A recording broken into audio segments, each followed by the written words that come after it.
So after many years of accumulating crap and adding bits and pieces to the back of my 80, I've finally pulled everything out, and that's all of it there.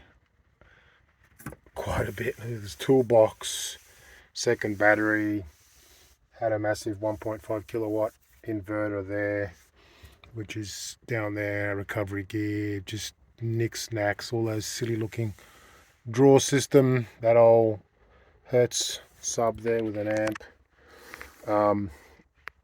even storage area up here. Just horrible wiring. Just look at that. I mean, that's still all going to come out. It's just absolutely horrible. And gonna start fresh. Gonna soundproof all of this, or sound deaden rather, all of this here and underneath, and see how we go. Anyway, this is just stage one.